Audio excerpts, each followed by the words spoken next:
Yeah. Yeah.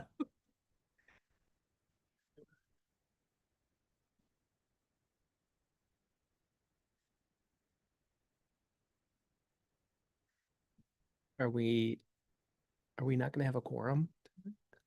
We should be okay. Oh, okay. All right. Okay. Well, and Cody, I think will be here for a minute, and then I don't know if that. I guess that's true. I don't know. Yeah, four should be right. So we're just missing Maria. Be Maria, Nick, Oh yeah, and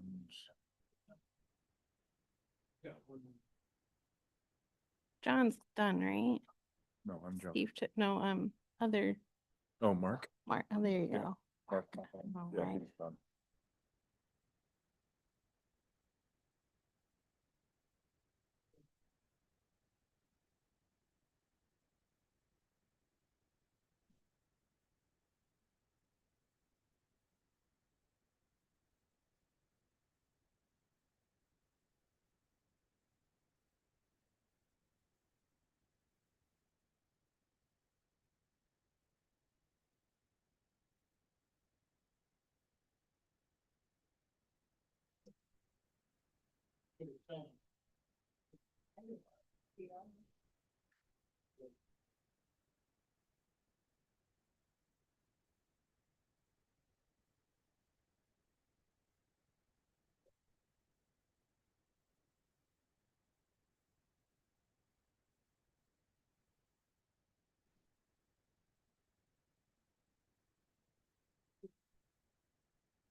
Yeah. Yeah.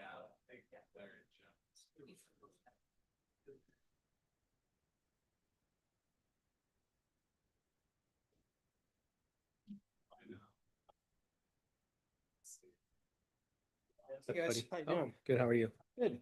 Hello. Hey buddy. Did you talk to those guys about everything? I saw just Okay. Yep. here if I get out of line. So. Jonathan will be there to help you. I have to recuse myself. Oh. I'll be departing. Okay. So song is oh sweet, Addie's online. Perfect.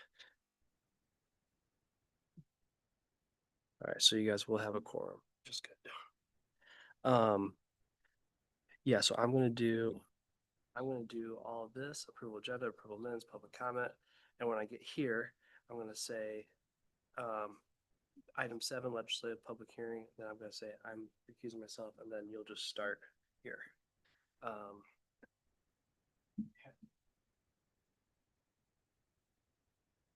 Usually there's a pen down there. Here it is.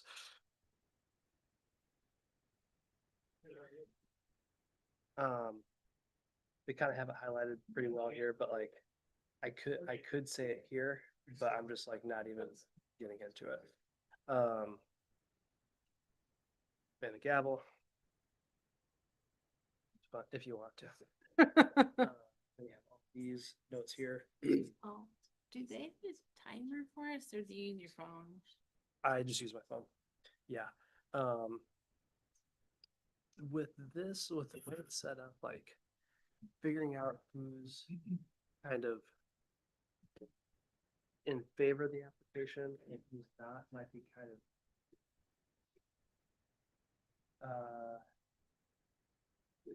yeah, so it doesn't have like an in favor opposition. It's just, does anyone from the public wish to offer relevant testimony up to 3 minutes? Yeah, or ask relevant questions for this matter up to 3 minutes, if so, blah, blah. And then opportunity for staff to respond to any public testimony. We can ask questions. User discretion. Then yeah, do you have enough information? Deliberate. Yeah. Yeah, and it's like I said on the phone, I would try not to have this be kicked down the road because I don't want to have to recuse myself again. Yeah, I mean, we're. Hey, Paula. Yes. Sorry, just want to let everybody know the mics are on the dais. You. What?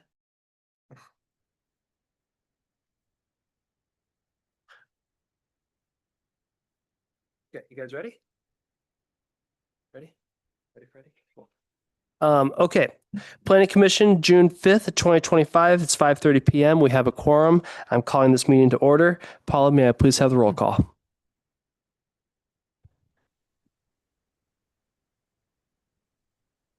Addie Case, Present. Cody Cornett, Here. John Grant. Here. Steve Light, Present. Maria Pena is absent, Carrie Pipinich, Present. Nick Portella is absent. Thank you. The Pledge of Allegiance, please.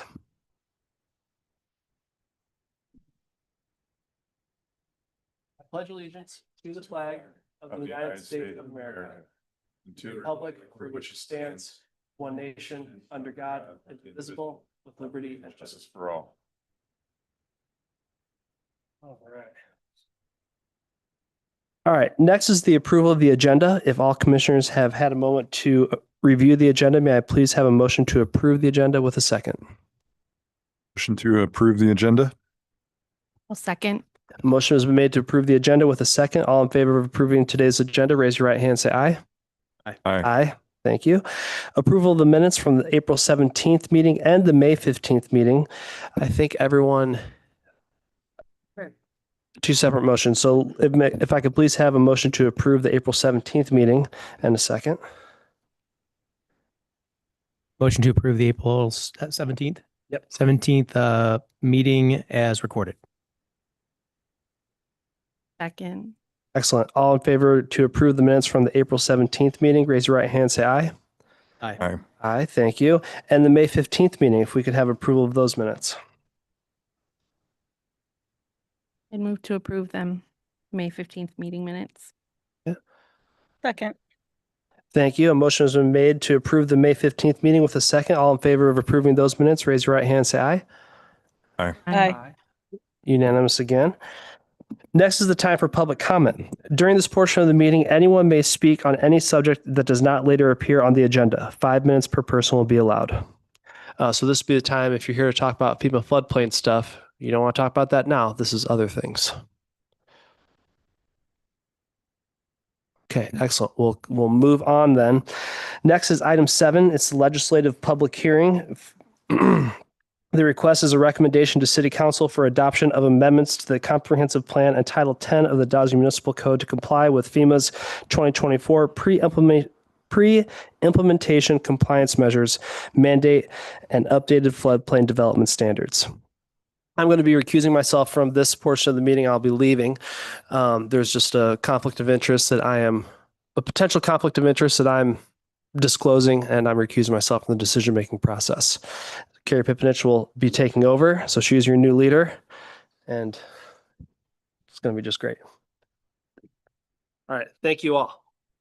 You can Thanks, Cody. Okay, I'll see you guys later. Thank you. See you. Hey, Chair Cornett, Yes, before you go, can you just can you share what the nature of the conflict is? sure. Okay, so I'm Cody Cornett. I am a realtor. My license is hung with a brokerage, Copper West Real Estate, which has a fairly significant amount of property down there for sale. We have the brokerage itself, not me myself, has a land listing. There's a home listed that's in mid construction, one that's pre construction. There are a handful of commercial lots there to be developed. I'm in the middle of a transaction, not in Lone Pine, but also in the Columbia Shores. Columbia Shores HOA, I don't know if that's applicable, but given some of the recent public comment and just the proximity to the brokerage that I have my license at, it's just a little too close for comfort. So I'm just recusing myself and having it just be not an issue. Is that adequate? Oh, yeah. I was just curious. Thank you. Okay. All right. Thank you. Thank you, Jonathan. Thank you, Cody. Okay. So now is the time specified for the commission to conduct a legislative public hearing to consider the following matter. Consideration of zoning ordinance amendment application number 110-25 and comprehensive plan amendment application number 56-25 for the city of the Dalles. Recommendation to City Council for adoption of amendments to the comprehensive plan and Title 10 of the Dalles Municipal Code to comply with FEMA's 2024 pre-implementation compliance measures mandate and updated floodplain development ordinances. This hearing requires the commission to consider explanation of the relevant criteria, standards, policies, and laws, a statement of basic facts relied upon in rendering the decision, and the evidence in the record. The criteria on which the commission will base its consideration of this matter are found in the city's comprehensive plan, TDMC Title 10, and the staff report. Anyone who wishes to testify must be recognized by me before testifying. And when I recognize you, please proceed to the microphone and state your name and mailing address for the record. The hearing will also is also required to be recorded. Generally, the public hearing procedure will go as follows. Prior to the public hearing, we'll begin with the staff report and any questions from the commission to staff. Next, I'll ask for testimony from anyone who wishes to offer relevant testimony or ask relevant questions on this matter, limited to no more than 3 minutes per testifier. After all public testimony, staff will have an opportunity to respond. When this process has been concluded, I will close public testimony and the commission will deliberate toward the decision. To expedite the hearing, commissioners may ask questions of persons as they testify, and they may exclude or limit cumulative, repetitious, or immaterial testimony consistent with the Planning Commission's bylaws. During the hearing, some important standards apply. First, if you testify, please address your testimony to the applicable criteria or other criteria which the person believes applies to the decision from the comprehensive plan or the Dalles Municipal Code Title 10. Second, failure to raise an issue with enough detail to allow the commissioners and the parties an opportunity to respond to that issue prohibits an appeal to the Land Use Board of Appeals on that issue. And third, failure to participate in this public hearing, either orally or in writing, precludes appeal to the Land Use Board of Appeals. This is the process tonight. Are there any questions?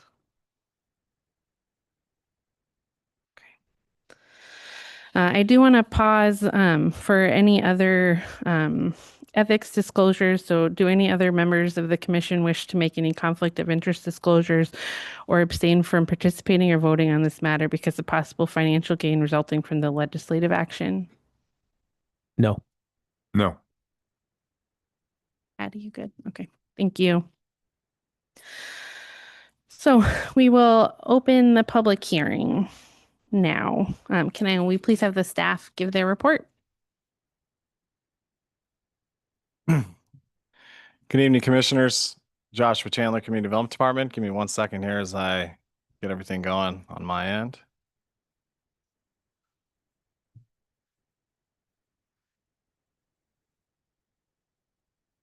All right.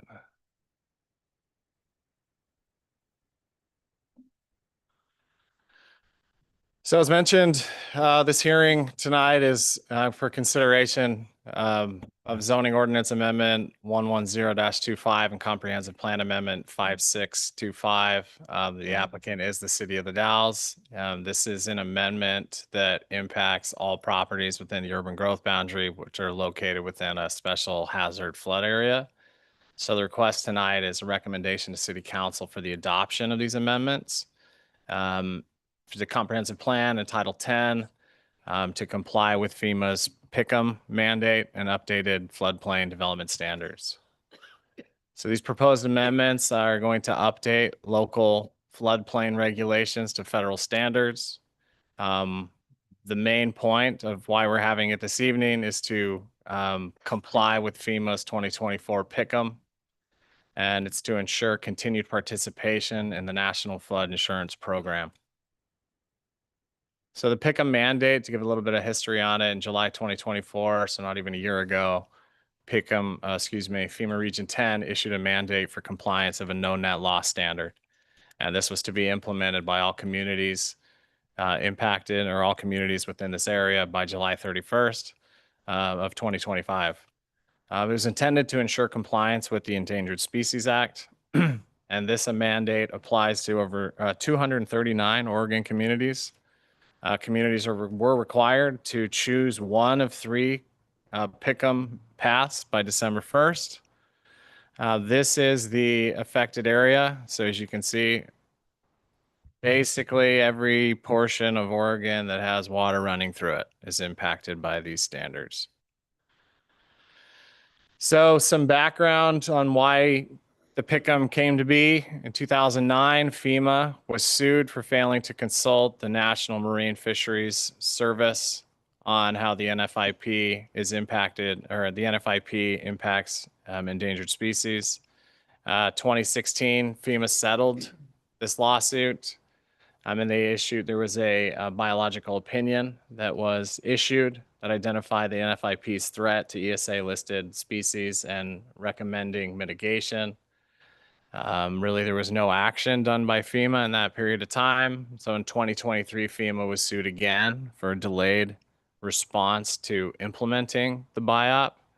So then in 2024, to bridge the gap, FEMA sprung these requirements on all those communities that I just referenced, announcing that these requirements are here to bridge the gap until full implementation. So ultimately, as you can see, this really kind of summarizes it up that communities are responsible for carrying the burden of a lawsuit at the hands of FEMA and some environmental groups. So there's PICM options. There's three. There's a model ordinance, which is adopting an ordinance that integrates the ESA requirements into local land use code. There's a permit by permit, which is a requirement that each property submit a habitat assessment and mitigation plan demonstrating no net loss. And then the prohibition, and that was an option that it was a ban for all development in the floodplain. All of these three were discussed with City Council before that December 1st timeline. We really didn't go into any detail on the prohibition whatsoever. Staff's opinion thought that this was completely out of the question from the very beginning. But City Council chose to move forward with the model ordinance November 25th, so we did meet that December 1st deadline that FEMA had.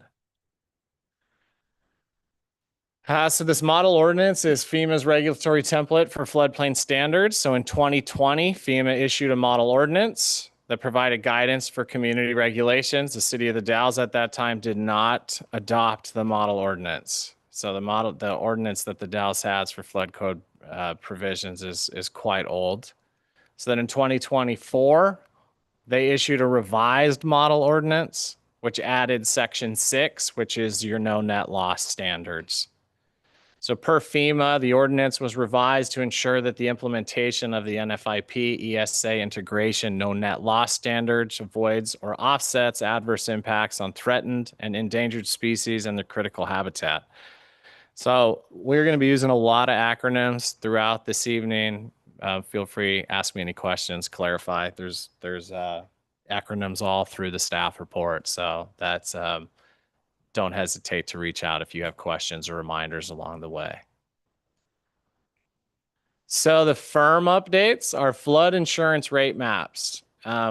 We currently have a 1984 map that's still in effect.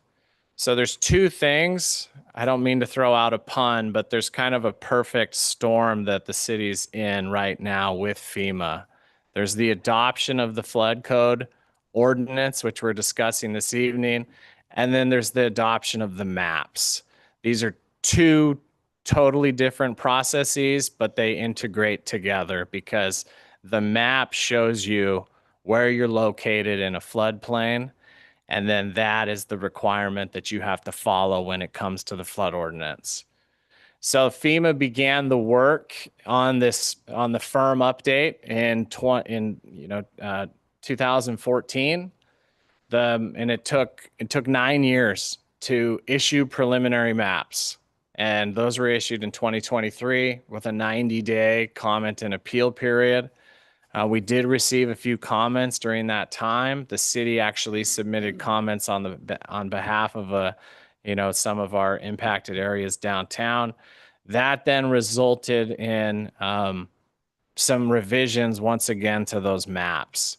So then the maps are currently being worked on again. We do think that they're pretty much finalized as far as the modeling is concerned.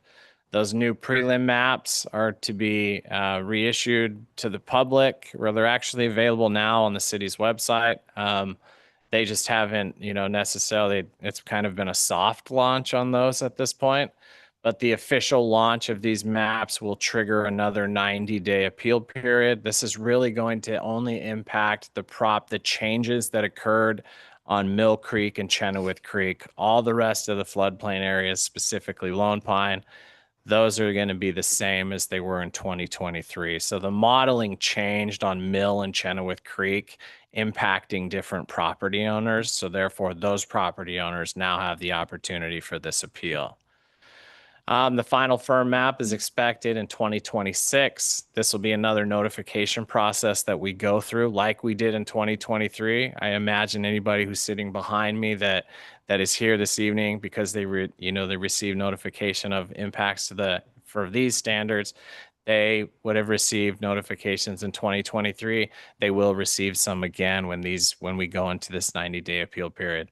So one thing to keep in mind though is we have to continue to use our 1984 maps. They remain in effect until new maps are finalized. So we know that the 1984 maps were done with limited technology at the time. The new maps are far more advanced. They can really accurately depict floodplain. 1984 maps are not, they're not the best. They're not the most accurate. But we have to continue to use those until these new maps are adopted. And so you can see from all this, FEMA had us turn around these pick-em requirements in a year, but they'll be about 12 years in before they adopt these new maps. So kind of a, different scenario between what the Fed's doing compared to local governments. So for the firm updates, just people following along, I thought this would be helpful. If you go to the city's website, this is a screenshot, step one, a screenshot on the left-hand side, that arrow, you can't read the text, but hopefully you can cruise to it after this meeting, take a look. It's the flood insurance rate map update. You can click on that. It takes you to the page on the right, and then you can click that, the link there, and that will take you to this page right here. This page was created and just recently updated by FEMA Region 10. The other thing with the pick'em, I talked about the differences between the map update and the map update and the flood code update. Those are two separate divisions within FEMA. Even the staffing is different. Those that are responsible for pick'em, I have heard in all of Region 10, which supports 4 different states, there's only 2 people left. Compared to on the flood map update side, they are starting to dwindle the numbers of employees as the federal government continues to slash the program or the agency.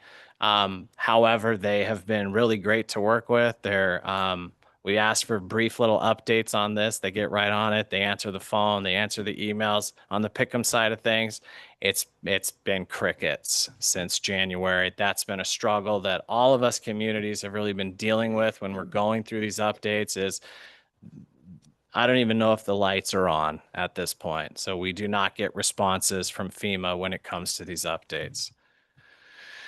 So just wanted to take you there. You can navigate. And then this is something here. This is a map comparison tool. I like maps. I think this is kind of a neat tool. You can slide it from one side to the next to show the impact. I just kept it in the center here. On the left-hand side, you see the 1984 map. On the right-hand side is the 2026. You can then zoom in and get closer information on your property specifically. But, you know, I just took you to this and I kind of showed you that on the bottom, there's some options. This is a really great tool here. This is something called a story map that was put together, like I said, by FEMA Region 10 staff. This is something that you can scroll through here and learn maybe more information than you ever wanted to know about floodplains and these map updates. So it's a really, I steer people to this all the time. But you can go in here and this is where you're going to find the map and you're just going to find a whole bunch of information, contact information for different people at the state, different people at different agencies. Unfortunately, in the shift in the federal government, we used to have on this listed a really great resource who provided individual information to property owners on insurance. He has since left the organization with some of the reductions in staff. So there is still information on here regarding insurance. And like I said, anybody that's impacted by floodplain mapping, I would take a look at this. It's a very beneficial website.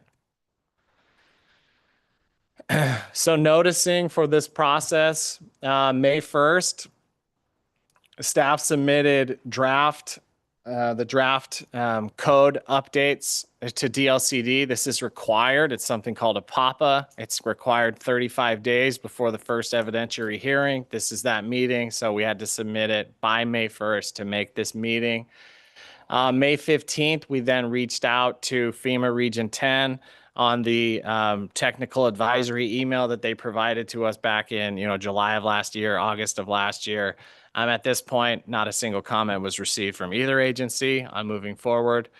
We have learned that DLCD is a little hands-off when it comes to the Pick'em. Honestly, this Pick'em requirement is really a hot potato. Nobody really wants to touch it, but we are required to implement it. May 16th, a ballot measure 56 was sent out. So the state requires that impacts to properties through zoning ordinance amendments, comprehensive plan amendments, those are things that are sent out to impacted property owners. So what we did is we doubled up the noticing. As I mentioned, 1984 is the map we have to use. So we were required to send it to all property owners who are currently mapped in the 1984 map. But we also decided to send it to those individuals who are in the 2026 mapped area.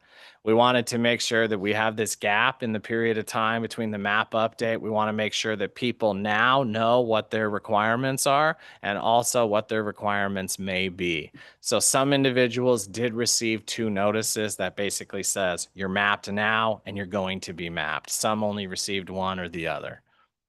We have received multiple general inquiries following these notices. We were able to provide some information. Full transparency, did receive a comment from an individual today. We have provided to you on the dais. We apologize if we weren't able to follow expectations in getting that information out. Complete transparency. We were contacted for the information and we just didn't readily get that information to this individual in time. So my fault on that. So this May 21st, it was issued in the Columbia Gorge News, and then May 29th, the packet was distributed.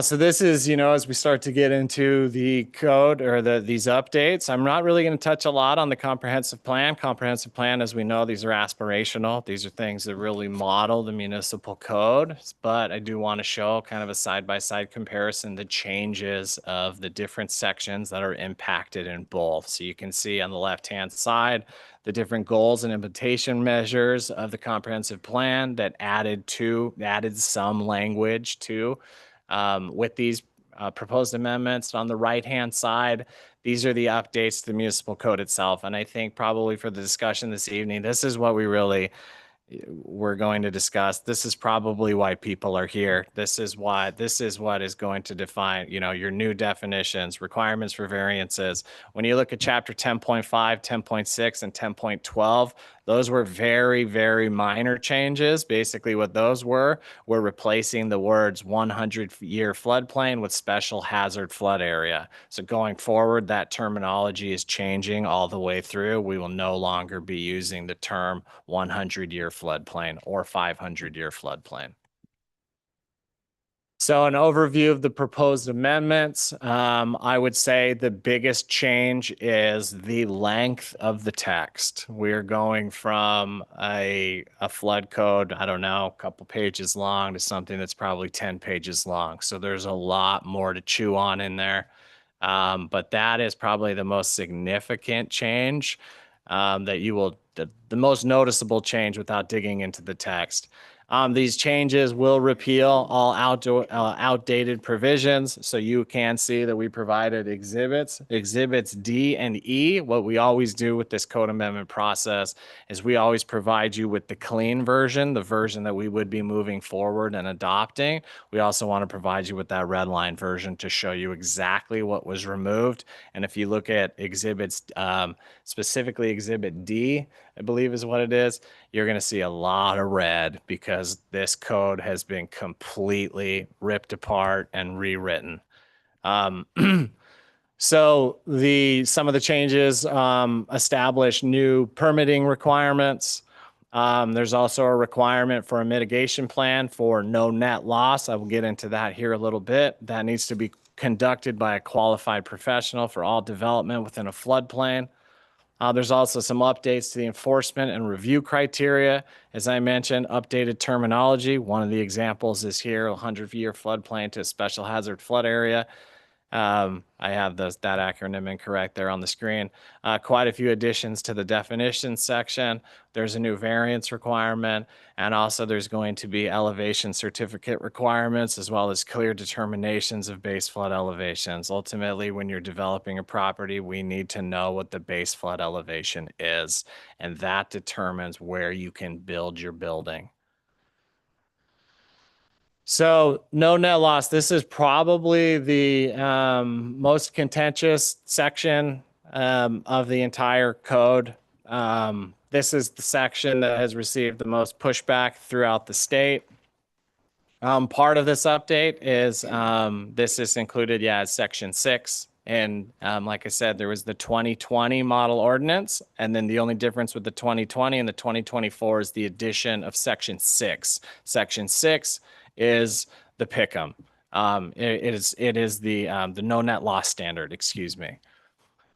This was produced by a federal agency with very limited coordination with Oregon agencies. This was an immediate red flag to so many of my colleagues around the state. I think we're all familiar with clear and objective standards, housing requirements that get shoved down our throats by the state of Oregon, but we need to make sure that what we are doing are clear objective standards and only applying clear and objective standards, especially to residential development. So key concerns with the no net loss standards is there's a risk of a regulatory takings claim, effectively making it so that an individual can't do something on their property that they could do before. The other is the impact on housing production. As you'll see, and we'll get into it more, there's basically a mitigation plan that has to be implemented with new development that will result in increased cost for development. And it's also an unfunded mandate burdening local governments. And it's also something that FEMA has been very clear. If we go through a process of any kind of litigation through this, FEMA is not there to protect us. So every community has to go through and fight on their own to ensure that we meet these requirements, because one of the biggest things hanging over our heads, whether it's an idle threat or not from the federal government, is if we do not adopt no net loss standards, we could potentially lose our eligibility in the National Flood Insurance Program, meaning every person in this community impacted by a flood could not gain that insurance. We do not want to put the community at risk of this and are complying and moving forward as directed.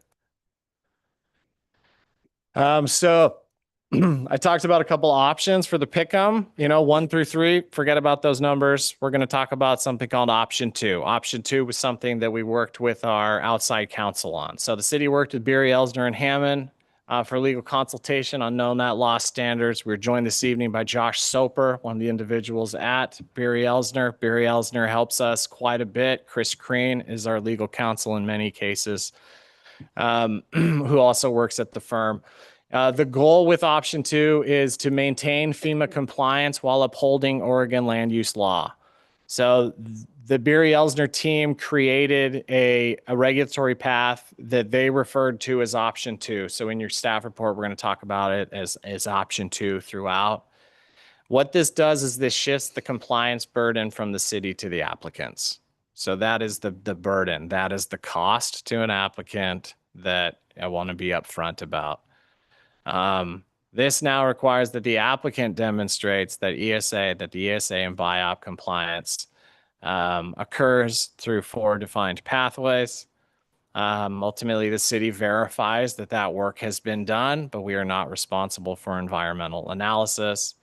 And this is a similar process in a way in the Dalles Municipal Code. We discussed this recently on a subdivision appeal regarding steeply sloped lot, a steeply sloped property. So we require a geologic hazard study whenever a property is developing in these zones. And this is similar to that, basically requiring that an individual get this habitat assessment on their property. So the biggest difference here is, although we are complying with the model code, moving forward with what FEMA has directed, this option 2 replaces section 6 that I had talked about. Section 6 is basically the layout and the requirements for the city to ensure that we are reviewing these habitat assessments. We are shifting this to basically telling the applicant, the property owner, they need to contact a professional to get this done and submit it to us for compliance. Shifts the burden, and we understand, we're here to assist. We are public servants. It's our job to assist the public as we can, but we are shifting that to the applicant, which I'd say is similar to a geologic hazard study. We never pay for a geologic hazard study on an individual property. So there is some similarities in that. So have to point out the pros and the cons of this, of option 2. This is, like I said, this is something that was submitted to DLCD and FEMA, but we haven't received a response from either. What the advantages of option 2 is that it aligns with Oregon legal standards. It minimizes the city's financial and administrative burden, so because we won't be doing a full environmental review. It maintains FEMA's conservation goals. So what we believe is by the applicant going out and obtaining this study, you still are going to follow the information laid out in the BIOP from 2016. And it also reduces overall LUBA appeal risk. Some of these challenges is that FEMA has, as I mentioned, FEMA has not formally approved this. So we are taking a step in a direction that's a little bit of uncharted waters here. We believe that option 2 follows the intent of section 6, but it has not been formally accepted by FEMA. Like I said, we were advised to reach out to FEMA with this information, still have not heard back. So we will be moving forward this and would keep you posted if anything changes along the way. The other challenge is there's some federal rule changes. We understand that, our flood code is going to change again in 2027. That is something that's coming down the pipeline. As I mentioned, what PICM stands for is a pre-implementation compliance measure. So effectively, we're bridging the gap until FEMA comes into compliance in 2027. So there's a good chance that we may be having discussions not only next year for our flood map update and how that's going to impact the code. 2027, we might be back in front of you with additional flood code changes. The other challenge is increased applicant costs, which could impact, I think there will be an impact on housing affordability. So the next steps over this month as we prepare for the official adoption process. So this is the first step in the adoption process. As you know, you're recommending this to City Council. If you choose to do so tonight, City Council formally adopts code amendments. So in that period of time, we're prepping up, getting some how-tos ready. This is a big shift, especially for a lot of developers. I think there's some behind me, people that have developed out in Lone Pine. We had one system, we're flipping it on its head. It's a totally different system. So there is going to be big changes in how things are developed going forward in the floodplain. July 14th, that is the scheduled city council hearing to consider this. In the event we need to extend that to July 28th, that would be the next city council meeting. And then July 23rd, as I said, that's the day where FEMA requires that all communities implement these standards. So we are squeezing in just in time. And then in 2026, as I mentioned, the firm map updates. These maps will impact the requirements for various special flood hazard area properties and depending on their location. So that's why I said we did what we consider to be over noticing, because we want people to be prepared whether or not they're there now and they're going to be in there in the future. So after all that, commission alternatives here, staff does recommend that the planning commission move to recommend to city council the approval of comprehensive plan amendment 56-25 and zoning ordinance amendment 110-25, adopting amendments and findings attached herein referencing the staff report. There are two additional options there. The second would be if there's any changes that need to be made or recommended to be made by planning commission this evening. And the third is declining option and providing additional direction.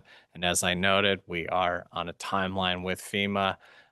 We do have a holiday on June 19th. So that is the next planning commission meeting. So we do, if we go with option 3 here, planning commission goes with option 3, it really does kind of put a bind into the overall timeline for adoption and compliance of the federal government. With that, I'm more than happy to answer any questions. Commissioners, any questions?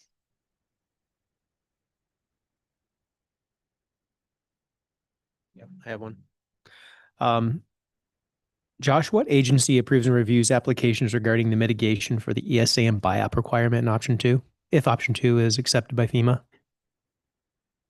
That would be something that's handled, specifically if there's an audit done by FEMA, that would be something handled by FEMA. What option 2 does is it would be shifting that review from the city to a separate agency if it were to occur. Essentially, it's submitted to us. I'll be blunt, we check the box that it's been submitted to us, and then we move forward. Okay, thank you. Yep. How many permit processes do we go through on like a typical year in the floodplain? Like how often are you seeing properties? I think overall, unfortunately, we've seen a total reduction in housing. But I think probably one of our hottest areas is Lone Pine. Yeah. So there are, if you base it off the 1984 map, the majority of houses built out there are technically in the 1984 map. We do know that there's a LOMA, it's a letter of map amendment that is on file. So some of them are outside. We know that. Long story short, though, I'd say 2 to 4 a year, maybe in recent years. But I think the peak that we were seeing with housing production was very consistent with Lone Pine. So we've seen a reduction as we are with housing all over.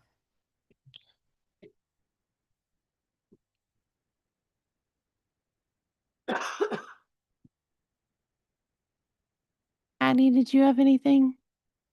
Okay.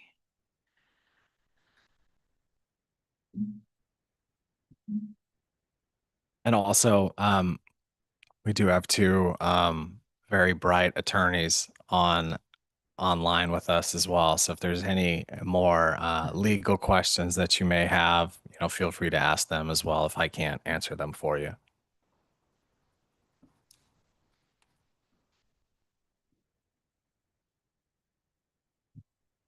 I guess I have a sort of logistical question in thinking about how this hits the ground for folks as they're developing, or the types of professionals that are needed to develop these reports readily accessible to people looking to develop their property. So we will, I think what we'll do for this how-to process is we'll do the research. There's a qualified biologist, basically a licensed biologist. That's one of them on the list. I think, Josh, correct me if I'm wrong here. You can probably speak to it more. Josh's team is the one that helped put it together, but just I think it would be who of us to put together a list, maybe of some agencies. We do that at times when it comes to when people are looking for geohazard studies. We always try to, whenever we provide recommendations, we always try to do at least 3 or more. So we're not showing any kind of favoritism to one or the other. But yeah, and there's Josh right there. Yeah, just chime in quickly here. There's two categories of people who are qualified professionals. One is the one that Josh was referring to there, where there's an educational and experience requirement. The other is a list that's already maintained by ODOT. And so if they're on that list, then they are automatically considered a qualified professional. So there's a existing list that people could refer to for that. Great, thank you.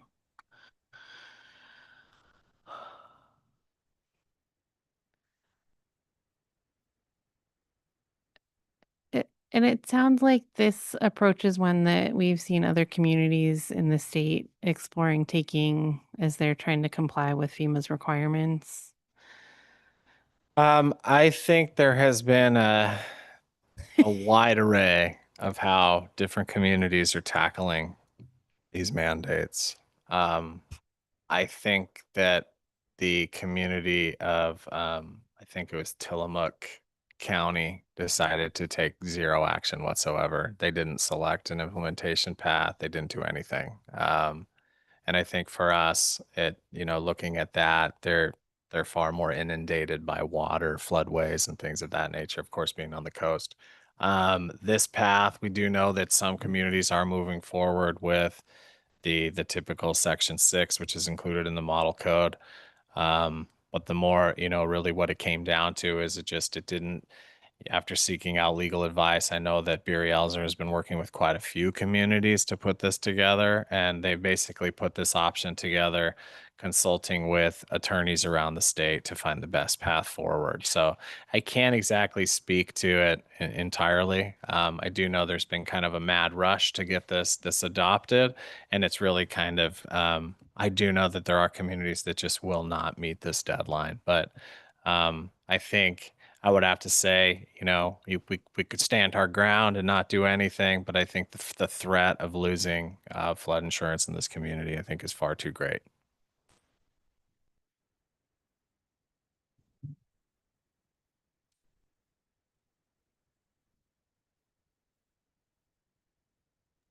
I guess I can chime in on that one too if you want. I'm trying to recall where everyone is at. I think there may be one other client of ours that has already adopted it. I'm not positive on that. There are several others that are in roughly the same position that you all are in, where they're in the process of going through the adoption. Thank you. Trying to meet that deadline.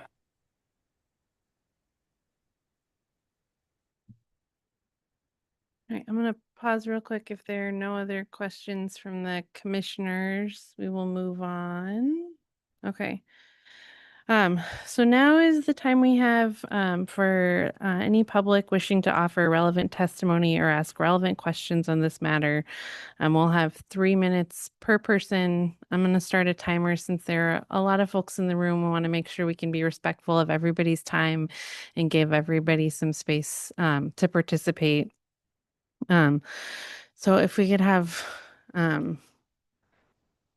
is it just a have folks approach the mic and state your name and your address for the record, and we'll give you 3 minutes for questions or comments, and then keep moving. And appreciate if folks we'll start in the room, and then we can hop to those online if there's anybody online that wants to provide any comment as well. I don't think it's not in the script.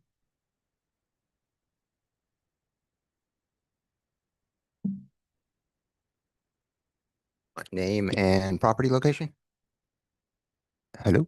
Name and Yeah, address. Brad Nicholson, 3705 Clint Drive. So a couple things. My biggest question is how might this affect properties in areas that have already been developed? I hear much about going to be developed. I can see where FEMA would be obviously very interested in that. But for properties that are developed, if you want to, say, remodel something and you're not going to really change your footprint of your property or your landscape of your property, are we going to be expected to go through the full requirement for getting a geo involvement and environmental impact report? Because that seems kind of crazy. Without changing without changing your footprint. So any kind of TI going on inside the building, that wouldn't really impact this. The other impact that it would have, though, is any federally backed mortgage that you may have on the property. But it's really when you're talking about expanding anything, really any footprint you're expanding. But yeah, existing development, this doesn't necessarily have as much impact on, at least these new flood code provisions, but the flood map changes. Those are going to be what is impacting any kind of flood insurance that you may have on the property. Sure. I guess my second point would be, I didn't really hear why the permit by permit option was discarded, because it would appear that, we have a community with some developed areas, some not developed areas. It would seem more appropriate to allow the city to make the decision on a case by case basis whether these new policies are going to need to be implemented or not. And so, plus that additional fact that we're working on maps that haven't even been approved yet. So we don't even really know all properties that are going to be affected in the updated maps. So it would make sense to me to go on a permit by permit basis now until at least you see what number of properties are going to be actually involved in total. Yeah, I mean, that's a good question. There was already the intent to update the code. We were already planning on updating the code, and I think to your point, the update to the code was going to occur when those maps came out. We were really intending on doing it last year because we were thinking the maps were going to be updated at that point. But this is basically what it is it's kind of the permit by permit would effectively been the same thing that's already in the model code. So basically the model code is effectively your flood code standards, but then you're adding in that permit by permit assessment to it, which makes the 2024 model code, if that makes any sense. So yeah, so we were already intending on adopting the 2020, and then these new requirements came in for the no net loss, which the no net loss, that's your habitat assessment. So the habitat assessment was then bundled into the model code, making the 2024 code. So effectively, no, we didn't. We chose not to do them separately. We could have done them separately, but we would have done a permit by permit, and then just next year we would be adopting the flood code as it is. So, well, I guess I only asked that there be, I don't know what the ordinance states, but that there be exclusions for already developed areas that are not going to be affecting the net loss, where there will be no net loss. That there will be an out for that, or at least consideration for that. yeah. So do you mean if it's like to your previous example of any kind Exactly. of remodel? An interior model or even an exterior remodel, but not changing the footprint of the building. Yeah, I mean, the argument would be that if you are changing your footprint, there could be a potential to impact the flood plain. That's all I have to say.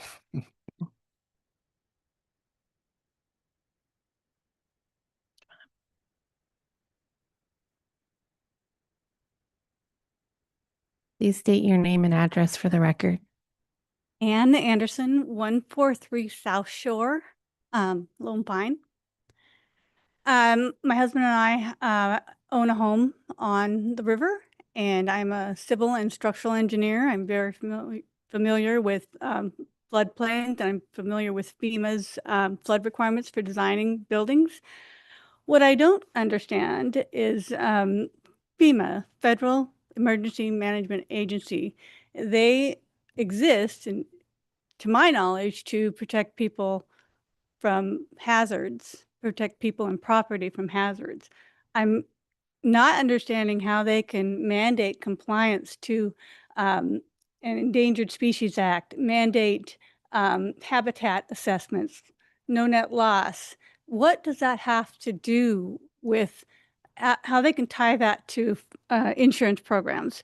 Because we're supposed to build a house to protect it from the flood. So we built it to 1 foot above base flood elevation, or we protect the crawl space, flood proof it, and therefore we can get our flood insurance. This has nothing to do with habitat. How can they make that mandate?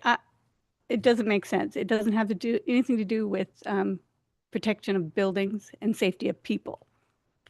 Yeah, so I hope I don't come across as just trying to dismiss some of the questions. A lot of this is I can't speak to a lot of the structure of FEMA, what pushed them to the point of it was an inaction on FEMA's end of these lawsuits, and they settled on this lawsuit of saying they were sued by environmental groups for not addressing endangered species. That all happened many years ago, and I can't speak to the entire framework behind it. I can say that 95% of the code that we're adopting is something that is FEMA's model code. And I hate to just say that our hands are tied behind our back and this is just something that we're doing blindly. Unfortunately, it's I can't speak to the entire background behind it. I'd like to have somebody do a deep dive, and I would take the stand of Tillamook County and just say no, because most of the guidelines, I've read them, it's just about the flood proofing and the elevating the house and all that. That makes total sense. But for them to tie Pickham to firm, my opinion is no go. And then they're just kind of seems like they're scaring you with this lawsuit business. So that's my opinion is no go. Yeah, and I can't speak on behalf of the entire city as far as being scared. I don't know if either of our attorneys want to speak to that, but I think it's a pretty it is a pretty significant threat if they decide to go through with it. So the city and the city's best interest, we move forward with the action to be in compliance to avoid the loss of any flood insurance. And Jonathan, do you want to speak any more to anything I missed on that?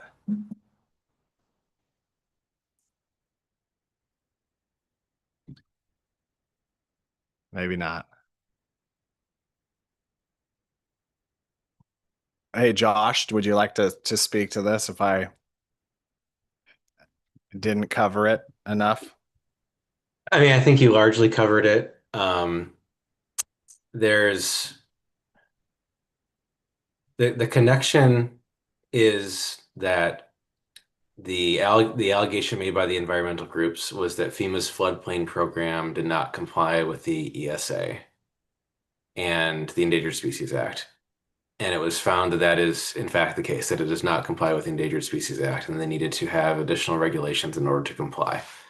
I'm not part of the Tillamook County lawsuit. My understanding is that that lawsuit is more about the mechanism and timing of FEMA's authority with the Pickham program, and not ultimately about whether there's authority to connect Endangered Species Act compliance with the floodplain program. More of a procedural issue, is my understanding. Okay, thank you. Thank you.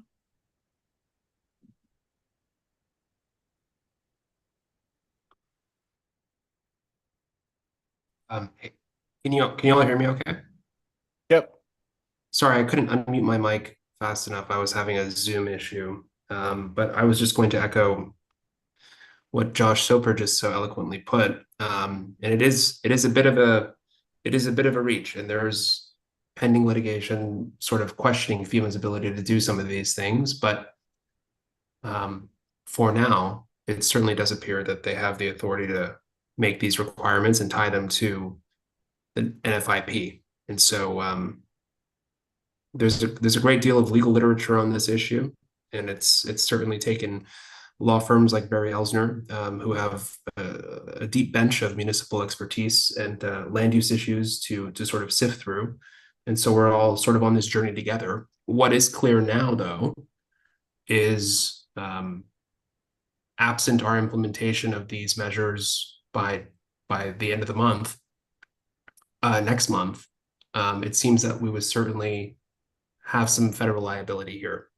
So I think everybody's on this journey together, and we're going a day at a time. But I think if, in the future, if a federal court comes out and says that FEMA doesn't have this authority, then I think we would always have the option of reevaluating some of these positions that we've been taking. But for now, it seems pretty clear. Hopefully that's a little helpful. Thank you, Jonathan and Josh. If you can go ahead and state your name and address for the record. Yes, I'm Debbie Hendricks, and I own the building that's 3713 Clint Drive, next to Brad's. My question is for existing buildings that are commercial use, because it's mixed use there, will this affect use? Or certain, commercial use is going to be changed? Yeah, it would not. It's for the development standard only, so it's not a use standard. Yeah. Okay, that's good. Thank you.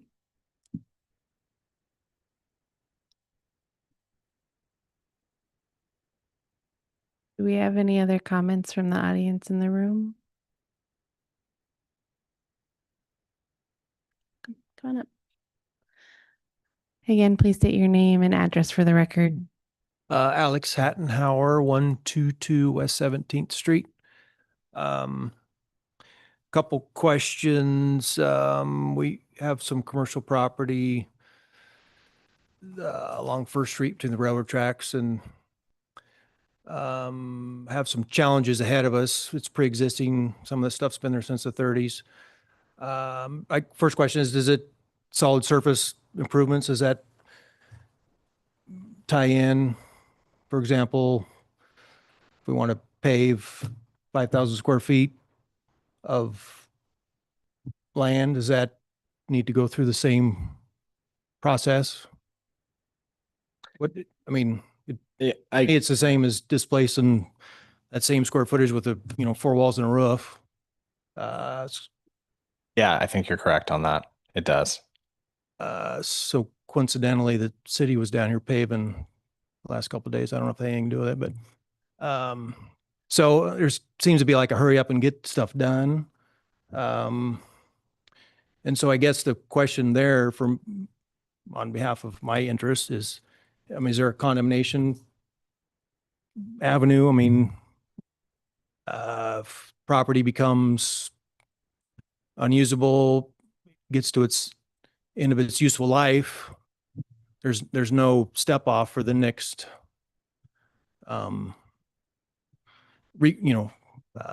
regrowth. And so it's a concern of mine and some other property owners in the same proximity. The old Mill Creek Tunnel goes under our property. Of course, Mill Creek's gone. The original floodplain still shows Mill Creek and the going through our property, which doesn't exist. But anyway, definitely needs an update. So I think that answered my first question. But I'm not sure about, the condemnation piece. If if, if the land's burdened so much, I guess, what do you do with it? Does city want to buy it? FEMA want to buy it? I mean, it's rocks and poison oak and tumbleweeds. So I don't see any endangered species down there. Um, Yeah, I can have maybe our legal team take a stab at the condemnation question. I'm going to defer to Josh for now. The other Josh. Okay, that's all. Thank you. Oh, you got a question, or he's going to answer for you. Oh, yeah, I thought he was. Yep. Thanks, Josh. Me? Yes. Okay. I guess I'm not sure I'm understanding the question. Is the question whether the city would in the future condemn these properties because they're not useful for any other purpose? Is that what you're asking? Well, as any business evolves, the infrastructure needs to, either come up to modern compliance with code. We're in the fuel and lubes business, so we have a SPCC plan, spill prevention control countermeasure. And next time they come out, they're going to say, well, Mr. Hatner, you're in a floodplain. Can't be here. So what do I do? That's the question. Yeah. So does the city or somebody want to relocate me to higher ground? That's my livelihood, so it's a concern. So my understanding of the regulations, and other Josh, please help me out here. You might be more familiar with some of the other aspects of this, but also in relation to the question that was asked previously. This isn't a you can't be here. This is a if you want to expand your operation, expand your footprint, expand your impervious surface, etc., there may be requirements related to mitigation. Yeah, I get that. And it's a necessary evil to do those kind of things as we evolve. So in my case, I walk the grounds and, run the camps off and et cetera. So we've got, 5 acres of rocks and gravel. So, I mean, I can hire an engineer all day long to come down there and count grasshoppers and look for endangered snakes, I guess. But I mean, it's going to cost some money. That seems pretty stupid to me. Yeah, I mean, I feel like maybe we're not not talking about the same thing here. So if you needed to come in for an application for approval to alter structurally development on your property, then you would, under these proposals, you would need to hire a qualified individual, an engineer, generally speaking, who's going to review what it is you're trying to do and the various ways to mitigate that impact on endangered species within the floodplain, and develop a plan to ensure that there is no net loss of endangered species habitat within your property. So it's not a you definitely can't do this. It's a taking steps to ensure that the way that it's done is addressing those endangered species habitat issues. Yeah, I understand that. It just those things aren't cheap to do. Sure. Yeah. Thank you. Thank you.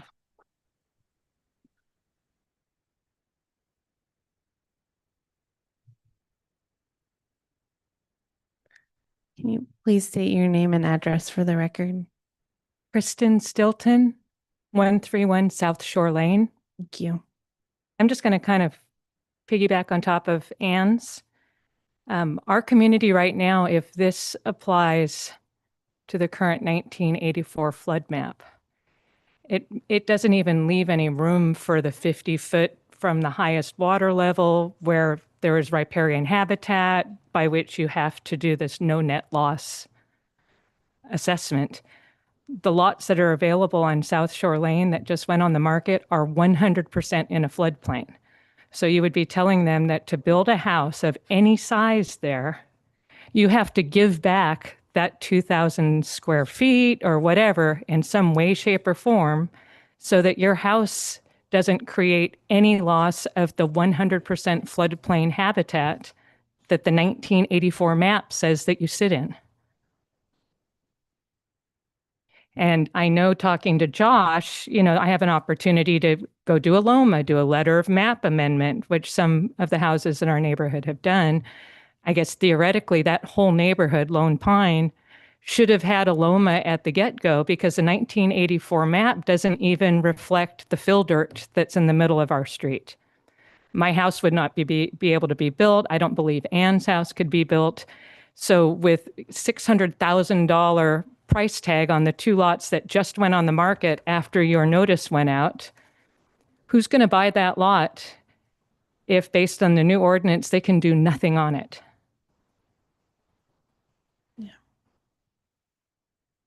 I think there's the option for the Loma on that property. Would the city consider putting all of Lone Pine under a LOMA to reflect what we all have seen is going to be the better map that comes out in 2026? I mean, I don't think the city would consider that. I would, have to speak to higher up management on that one. I think when it comes to the development of Lone Pine, there was a process that developer could have taken to do a LOMA for the entire subdivision. Doesn't help those of us that came in after the fact. Right. Yeah. So regarding these houses, even looking at the new map, it puts our delineation up such that there's a little bit of an envelope. But now, even in following that now smaller envelope, they can't build within 50 feet of that line, which makes them have an even smaller envelope that they have to do. I mean, even with the new map, they can't get around that no net loss. And I encourage you guys to look at that site online, which is awesome. I love the back and forth. And specifically look at those lots on South Shore Avenue and South Shore Lane that are 100% flood zone right now. The house across the street from me that's being built right now, that's not even on the water side, it's in a flood zone. It could not be built. The entire house would have to show that they were built and they provided zero net loss of their habitat.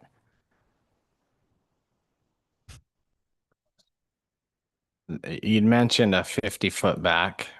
I saw that in one of the documents. And also, actually, I saw one that was 200 feet back.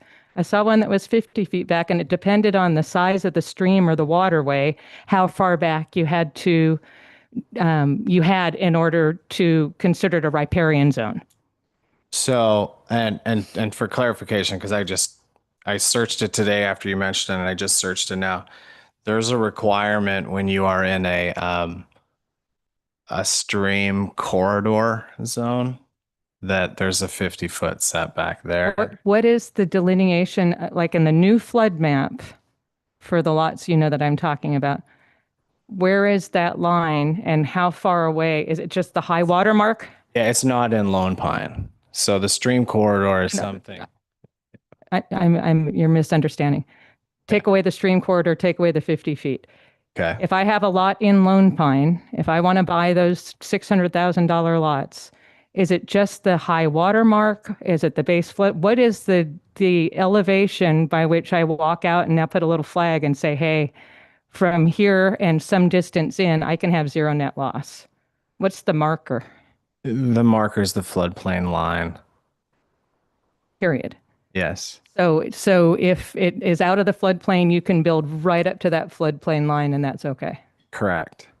Okay. So it's out of the floodplain line, and then it's also based on your base flood elevation. So for the lots that aren't built right now, we're going to be looking at empty lots theoretically for a couple years until the new flood map comes out, because right now they are 100% in the floodplain. Correct. Or they could get a LOMA. We're at our 3 minutes. I want to be respectful. I am with her. I feel like there's a lot of holes and it needs to not pass until some of these steps for various situations are outlined and delineated. Thank you.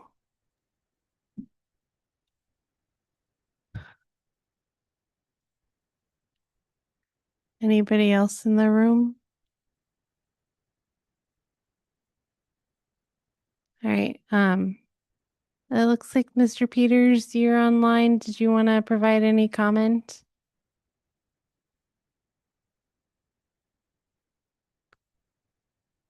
soon as I get unmuted here. So, Please state your name and address for Yeah. the record as well. Tom Peters, and I own the effectively called the Rose Building, the 115 East 2nd Street. So I have a lot of experience with these floodplains and all of this new stuff going on because I do HUD financing on multifamily projects nationwide, and it is a major mess. HUD adopted what you're looking at as a model plan back about 4 years ago and applied it to all HUD financed multifamily properties. And I can tell you for a 200 unit project, it's anywhere from $400,000 to $600,000 additional cost to get the reports and to get them approved. And at the same time, what's going on with HUD in discussions in DC and discussions with FEMA and with EPA on the endangered species is a major rollback happening hopefully within the next year because it's restricted the construction of multifamily so bad that the housing crisis is only getting worse. So I would say don't do anything until they get the maps and everybody can tell what we're dealing with. And then the regulation creep that will occur as soon as we go to a net loss, then they're going to want to push net loss out of floodplains on up to other ground. So it's just like we're just creating a situation for lots of creep from the environmental side on the endangered species. That's all I have to say. Thank you.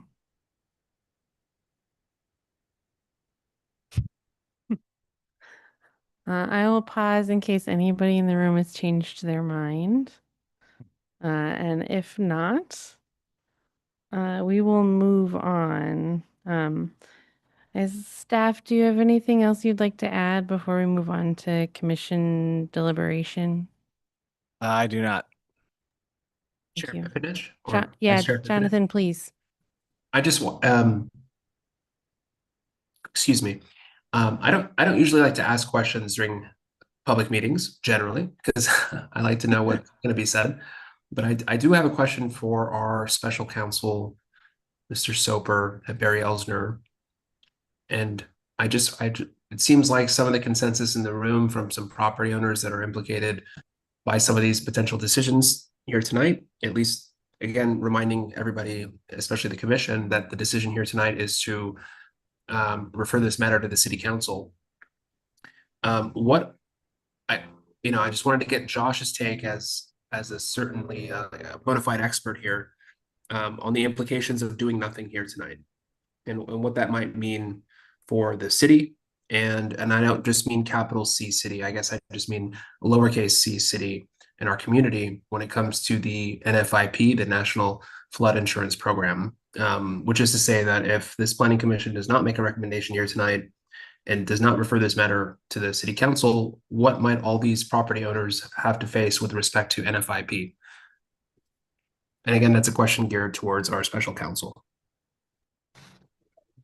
Thanks, Jonathan. That's a really difficult question to answer. So thank you for your one question being so difficult. You're so welcome. I mean, certainly the threat from FEMA is that failure to meet the July 31st deadline will result in evaluation and possible revocation of eligibility to participate in the National Flood Insurance Program.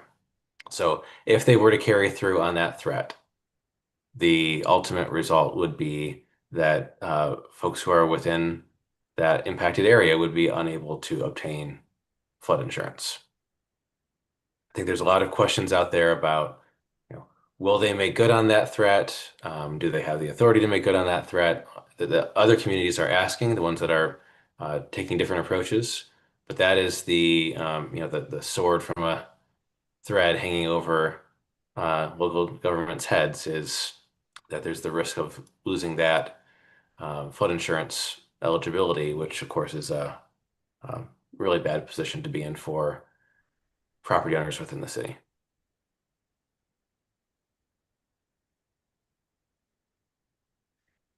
Jonathan, does that answer your question for you? I think that it does. All right, thank you.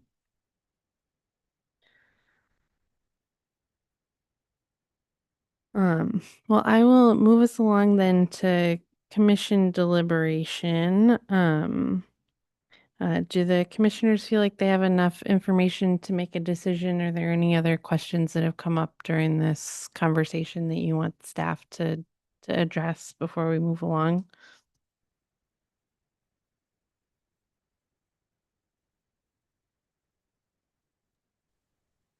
I'm not sure I have any questions, but I'm also not sure I'm ready to make a decision. So I don't know about how that goes. Sorry. Yeah, I kind of agree with Addie. There's so many questions that are unanswered at this point. I'd find it really challenging to fully commit to any decision moving forward at this point. I'm in agreement with Commissioner Case and Commissioner Light.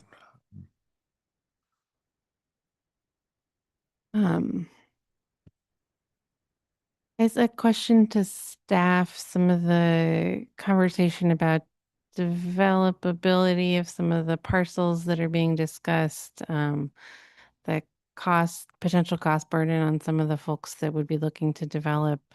Are those things you can provide better clarity for us either tonight or if we decide to have a further conversation about this? Essentially next week is our option. Or do you feel like, I mean, do you feel like there will be some more clarity with additional time to do some digging, or do you think that the situation we're in inherently because of the question marks with FEMA, is just one of uncertainty at this point? Well, I think long story short, the the pick'em process has been one of uncertainty since July of last year. Our team, as well as teams around the state, we worked with the League of Oregon Cities, DLCD. We've attended the seminars. We've consulted legal counsels around the state. We've done everything that we can. We get provided some information from FEMA, and then, like I said, I mean, they're dwindling staff. Has been made it very difficult to get any additional questions answered. As far as the impacts to property, I will say, I can just say without doing research, it's going to cost more to build in the floodplain, period. No questions asked, because you have to get this additional assessment. Also, if you want to develop now, your property's in the 1984 flood area, you want to develop now instead of wait a year, that's totally up to any individual. Until that map is updated, there's the cost of obtaining a LOMA, a letter of map amendment. There is the information out there. FEMA does have the models available. So I think if you were to submit a letter of map amendment for a property and it aligns with those 2026 maps, then I think there's a fairly good chance that you'll get the letter of map amendment approved and you can move forward. But I'm guessing, I just did a random search while we were chatting here. I'm guessing it's $5,000 to $10,000 for a LOMA. I could be a little high on that, but I always like to give people high numbers. And if the number's lower, then they might be, might be a better situation. Thankfully, Josh Soper pointed out this list of consultants. Your previous question, looking at the list, there are consultants and experts all over the state, just about, I would say 20 to 30 different firms that are listed throughout the state. Tennyson Engineering, which is a local engineering firm, was purchased by AKS some years ago. I'm not giving any recommendations, but I can say AKS Engineering is listed on that list. I'm not sure if it's an individual from the Dalles office or not, but there are definitely, at least in our field, the typical names that we see with proposals and projects, they're on the list. So I think when you have we run into the high cost of geo impact studies. Geo impact studies, I've heard from some people, they can be about $5,000 to build a home in a geohazard zone. So there's the additional cost to build in a geohazard zone, just like there will be in the floodplain. The thing with the geohazard zone, as I always tell people, or try to provide that list of 3. There's very few people in the area that conduct those types of reports. If you could look at an overall supply and demand of things, this list of qualified consultants here, maybe it would mean that the cost for a habitat assessment is a bit more competitive, or at least you could shop it around. But yeah, I think there's no way to deny it's going to increase the cost of development.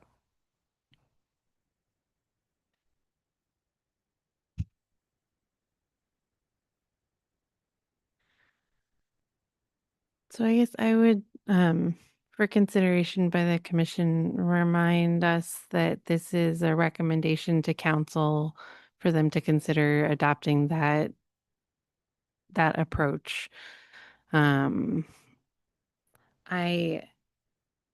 guess I lean towards a concern that if that flood insurance tool becomes inaccessible to folks, they're not going to be able to develop, period. You can't get commercial financing without flood insurance on a property. So I would worry that not moving this forward is going to have a significant impact potentially on folks looking to develop. So I would tend to want us to kind of grapple with it, and perhaps provide staff some feedback to bring to council about some of the challenges that we see with moving forward, and acknowledging that it is a tough one to swallow, but that the city's also in a pretty hard spot. And our property owners are in a hard spot either way. It's a good reminder. I mean, this is not to make your decision easier if it's something that you disagree with. This is a recommendation to council. Council effectively adopts. There's still 5 weeks between now and the July 14th meeting. If you do have additional information you want us to look into, questions to be answered, additional comments can be received by any individual in the room, any affected property owner. Those can be submitted to our office. We can include those in the record, provide to our city council as they make the decision. But, to the point, we're all fortunately kind of in this together, and this is an unfortunate situation that we're moving forward, but it was council's direction to move forward with the model ordinance, and they understand the concern, but we're here, we work for you, and we want to hear what those concerns are. We definitely do.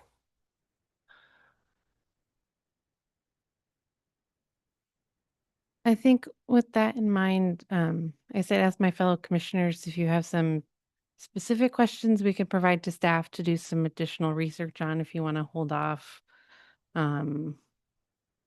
and schedule another hearing or another meeting to continue the hearing, or ask if that conversation has an impact on your interest in moving forward tonight. Yeah, we could do that as an option effectively. And Josh and Jonathan, correct me on the procedure here, but we could effectively pause the meeting, kind of go to a recess to next Thursday. We would just want to commit, if that's decision to be made, we would just want to get a commitment from our commissioners that we can, follow through on a quorum if we were to push it to another meeting. I don't know how schedules conflict in your all lives. Yeah, so I can weigh in, Vice Chair Pipinich. So it's a legislative hearing tonight, which is very different than the typical hearings that we have here at Planning Commission, at least lately, which have all been quasi-judicial. The main difference is that the commission is not required by the nature of the hearing to make a decision here tonight. Whereas in a quasi-judicial public hearing, like a conditional use permit or a land use appeal, it's basically like a yes or a no. In this case, if the commission would like to kick the can down the road, the appropriate way would be to just, at the close of all the public testimony and at the end of staff's comments here, I don't believe Vice Chair Pipinich, did you bang the gavel indicating the close of the public hearing portion of this? I did not. You did not? Okay, so you might want to consider keeping it open if you'd like to accept additional public testimony at the next meeting, if there is a next meeting. It would be very appropriate to announce for the record that the time, place, and location, right? It'll be city council chambers on the day that, if the commission wants to go this way, and the time that the commission would like to have the continued hearing. It would be a special meeting, and staff would notice that, in the usual way. I will say, though, that again, just to sort of underscore, if the commission is not intending on making a decision here tonight, that the implication of that, as Mr. Soper mentioned just a few minutes ago in response to my not so straightforward question, the implication of that is running the risk of not having implementation measures in place by July 31st, which jeopardizes each one of the property owners in the room and all of the other property owners who are not in the room but who are otherwise implicated by these maps, jeopardizes their ability to secure flood insurance through the NFIP. And so if the commission is aware of that and is making their informed decision despite that risk, then the way to do it would be to continue the hearing. But if the commission, realistically, I would, if I was a commissioner, which I'm not, I would just want to make it really, clear to my commission members that if you don't make a decision here tonight, you're just effectively kicking the can down the road. It would be helpful for staff to know what else we might be able to prepare for that meeting, if there is another meeting, to help inform this decision. Because it's not at all clear to me what else, what other information the commission would like before it renders a decision. Hopefully this has been helpful. Thank you, Jonathan. I guess to reiterate the question I asked prior, what are the questions, if we would like to move forward, that we'd like staff to be doing some diligence on so that we can come back to this in a timely fashion?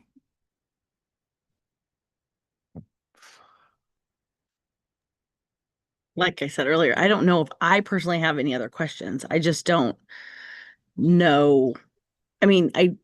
Yes, I just don't know if I'm ready to make a decision. I think that's my issue. And I don't want to kick the can down the road either. So, I feel like that's a dilemma for all of us, but we can, it's fine. But I just, like I said, I don't know. Can we, we could have a motion to bring this up to city council without making any type of recommendation from the planning commission, correct? Jonathan? Yeah, I'll verify. I'll do some checking. I do not think that is the typical process or process laid out. Jonathan, maybe we'll see who's quicker to get to that section of the code, but definitely has never happened that way I can think of. But Man, this city never fails to amaze me with the creative ways that we go about doing business. No, I've never heard of that ever. The Planning Commission's job as a committee of this city, of the city council, frankly, is to make recommendations. If your recommendation is to not have a recommendation, I don't know what to say. It sort of frustrates the purpose of your position on our commission, just being honest with you. I think the city council is expecting our planning commission to deal with these more nuanced details, to make a larger recommendation to them in consideration of the policy issues and the subject matter. I'm not so sure it would be appropriate to bring this forward, regardless of whether our code allows it, which it's not clear to me that it does, without a commission recommendation one way or the other. I hope that's been helpful. Currently, I'm in the process of looking at our code to quadruple check that, but the planning commission exists to make Okay. recommendations. So Thank you, Jonathan. I think you bet. if you find it in the code, please let us know. But Yeah, as I just- stated in Or you have it there, Joshua or Josh. Yeah, 10-3-2060 B1, the commission shall hold at least one legislative public hearing to review applications for legislative actions and by duly appointed resolution, make a recommendation to the council to approve with conditions, or deny the request. And then it follows through. The next step is the council shall hold a legislative hearing. It kind of takes you through that process. So it does lay it out that the adoption of a resolution to move forward is the first step in a legislative action for the city. There seems like there's so many different variables in this whole entire process, and just putting us right up against this timeline makes it extremely difficult because we adopt this and then something changes from FEMA and in litigation, and then we have to change something again. It just this is going to affect quite a few people. It just there just doesn't seem like there's a good answer in this whole process, especially being rushed. I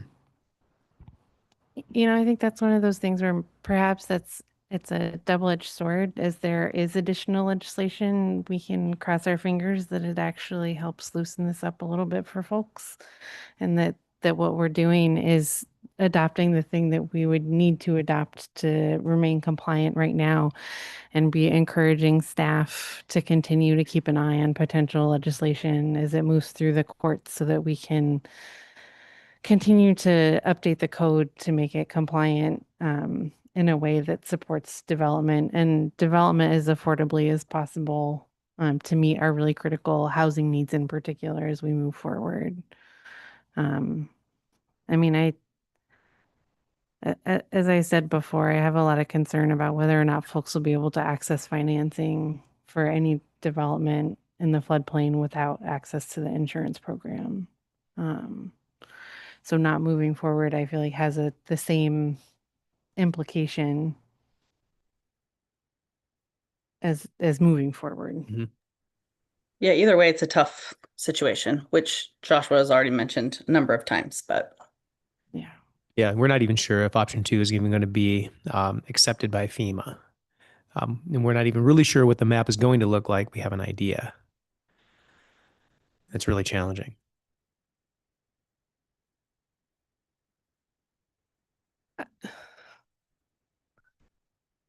I guess I would, if there are not specific questions we have for staff, or requests of them to bring something additional back to us, I think I would say kicking the can down the road another week and pulling everybody back together again is not going to get us a different product to take forward. So I would encourage us, if folks are comfortable, I'm trying to give us some space to have those recommendations if we'd like. But if we can't come up with anything, I think I would strongly encourage us to consider that motion to move forward.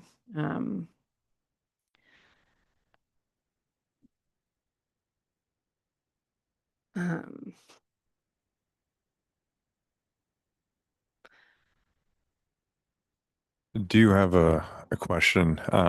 It was a great point that Commissioner Light brought up about option 2 and not being, possibly not being compliant with FEMA. If it wasn't compliant with FEMA, will we still have the same impact for the flood insurance that, being butted up against the timeline?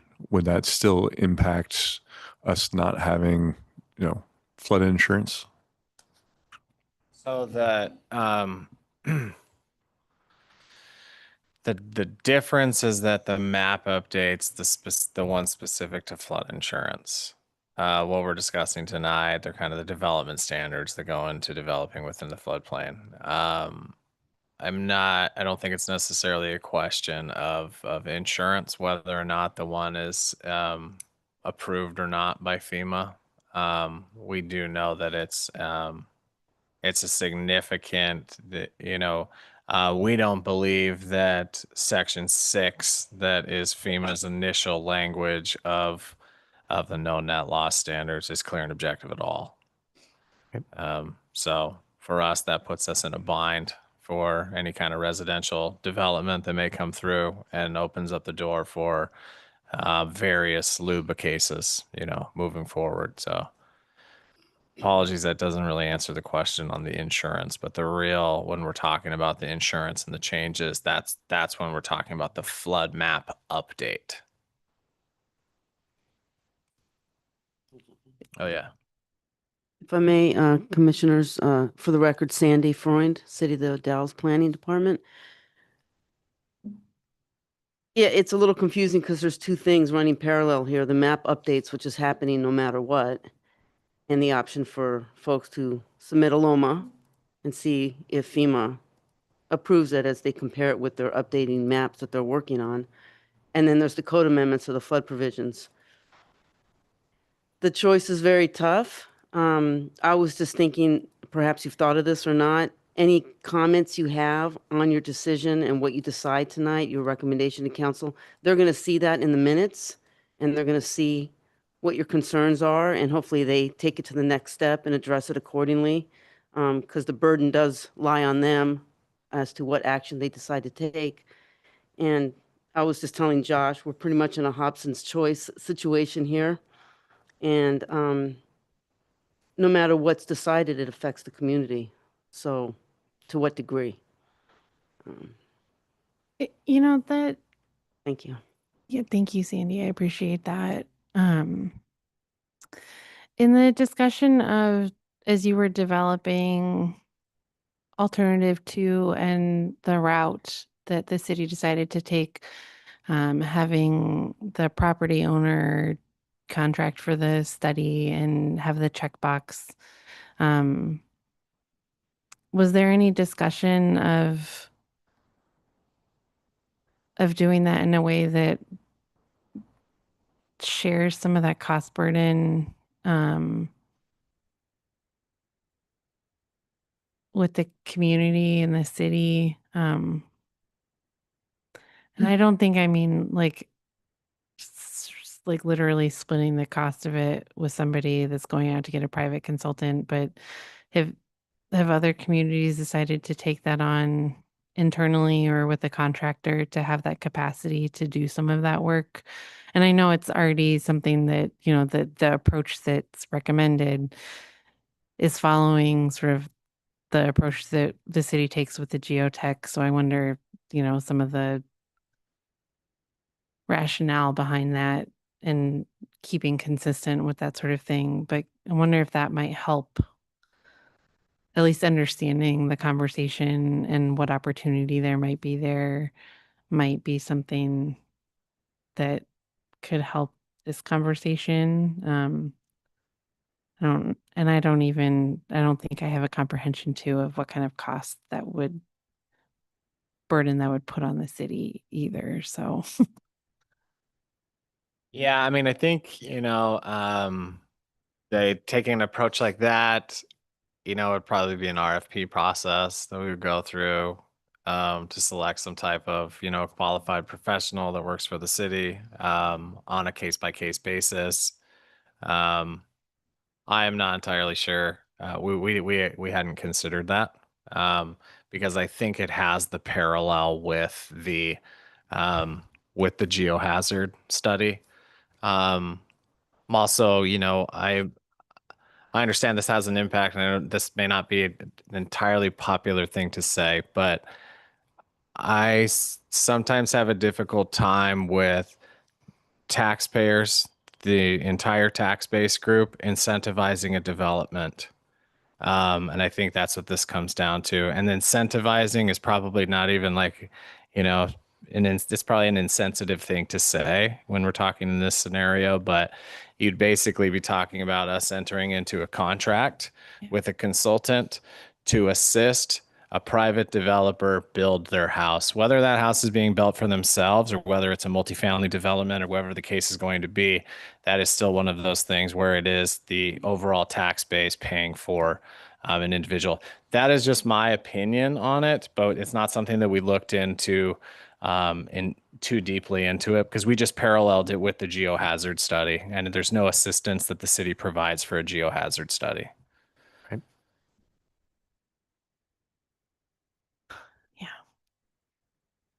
But we would be happy to look into it if that is something you want us to look into before we go to council. It's just one of those things. It would be something that's not currently budgeted. I'm sure that's something, we could consider going through the process. There's a process. Obviously, there's, supplemental budgets and things that change. If that is something that y'all consider, that could also be something that, here we are, we're talking about it. It is included. Maybe as a consideration, we could, if you'd like, we can bring it up to council as a potential consideration. Not too entirely sure though. I'm happy to do either way. Well, I appreciate that. And in some ways it seems, for lack of a more eloquent way to put it, not quite fair to do it for this, but not the the Yeah, right. Yeah, I think if you were to look at, I could be wrong, but if you were to look at the amount of properties impacted by a geohazard zone in the city, they far outweigh those impacted by floodplain properties. I mean, floodplain properties, I think we noticed 350, something like that. I think in one of our geohazard zones, which is our zone 1, which is zone 1 and zone 4, those are the requirements that any development that you do whatsoever requires a geohazard study. I would say in just one of those zones, you're probably looking at 300 properties. So, do you have a sense of how many properties, as this moves forward, would not be developable anymore? Yeah, that's a good question. Yeah. Or is it just a matter of how much you want to spend to get the latter. I think that's the discussion that we had with that appeal. Most recently, there was, some of the arguments were based around the fact that the lots that were being created were not developable. I think in this field of what we do and the crazy plans and things that we see, it really comes down to money and how much you can put into it. I say that I think there's with geohazard, there's obviously hundreds of thousands that individuals now are dumping into foundations to build in the gorge because we're running out of space. We're running out of flat lots. So that is just like status quo now, if you will. But I think, yeah, when you're dealing with the FEMA requirements, there's a lot of restrictions that are going to be placed on these properties. There's no doubt about it. So I don't think I could speak to exactly how many are developable or not, but I think we kind of touched on that a little bit earlier. I think there is possibly, the potential of someone to build on these. But I can't speak. It'd be all on a case by case basis to truly determine that.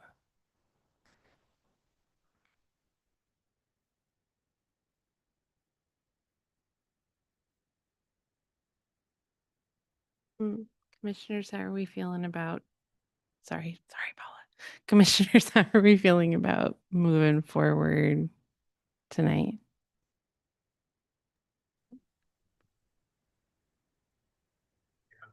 Well, it doesn't seem like there's a lot of implications on our end if we do move this forward to city council. I mean, it's it's unfortunate that we just don't have enough qualified information because of the lack of contact that FEMA has had with the city of the Dalles. We're going into this completely blind. And it's very disturbing. I know, and I understand that the cost of development is continuing to escalate, but as Commissioner Pipinich brought up, there could potentially be property that would be completely undevelopable because of this. And that's a huge unknown.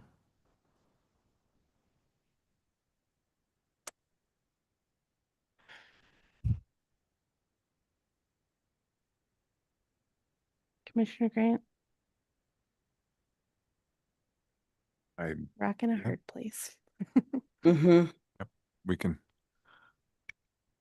yeah we can call to a question. Mm-hmm. I mean, I don't think it would have much of an impact if we pushed it down. You know, we're still going to have the same questions. It's still going to have the same, Mm-hmm. you know, it's not that we don't have the staff report. There's nothing that we can ask more of the staff. It's more asking from FEMA and what's going to happen if those type of things. So, I mean, I don't think it would change anything from deciding tonight versus next week. Mm-hmm. Commissioner Case, are you in agreement? Absolutely. Okay.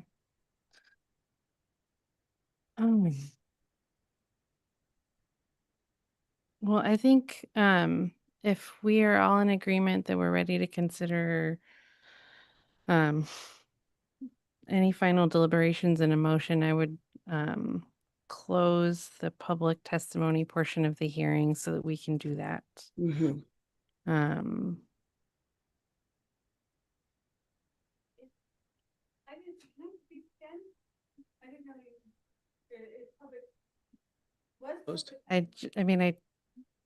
I'm sorry. I'm sorry, Vice Chair. I can't hear anybody if they're speaking in the room. They're not using a microphone. I can't either. An audience member asked if public testimony was done or if she could ask one more question. And I guess technically I just closed public testimony. It's your prerogative, Vice Chair. You didn't gavel. I didn't gavel. You did, yeah, I was saying you didn't pound the gavel. I think it's fine. I think if you have as long as council is okay, I think it's okay to come up and ask one more question. I know this is a hard one for all of us. That was closed when you went into deliberation, so Mm. sorry. Okay, Ann Anderson. And the commentary of comparing this to a geohazard keeps coming up. Well, a geohazard is a true hazard to building for, and this comparison is just a requirement to do habitat assessment and mitigation. It has nothing to do with how hazard the site is, so I just wanted to make that point. Thank you. Thank you. Yeah, and I think the parallel to that is a process. It's an application process. Yeah. So of course, this is a habitat assessment. That is one aspect of the model ordinance. That we're also talking about the development requirements. And we're also specifically talking about, yes, this requirement to get this assessment. So the parallel, yeah, I just understand floodplain, a geohazard, it's different. I'm basically the parallel is the application procedure process.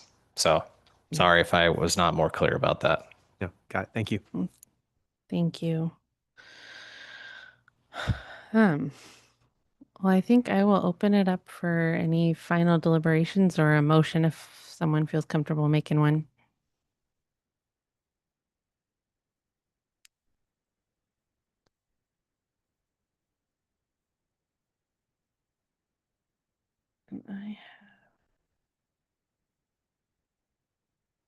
And the resolution language is on the agenda.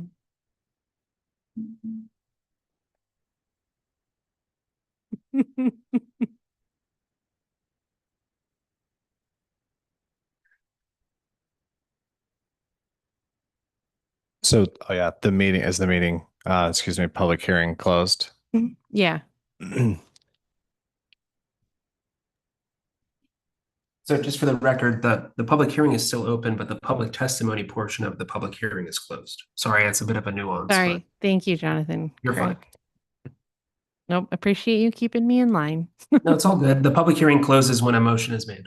Well, when a motion is made, seconded, and approved. Or continued.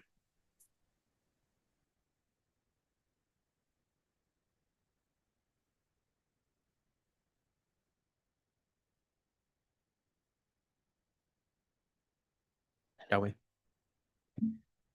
I'll move to recommend to the City Council the approval of a modified comprehensive plan amendment 56-25 and zoning ordinance amendment 110-25 after adopting any changed amendments or findings discussed at the regular June 5th, 2025 Planning Commission meeting. Do I have a second? And I guess I want to clarify, we're not asking for any modifications to the actual.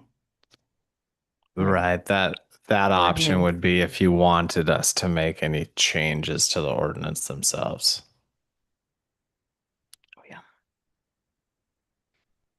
So as presented.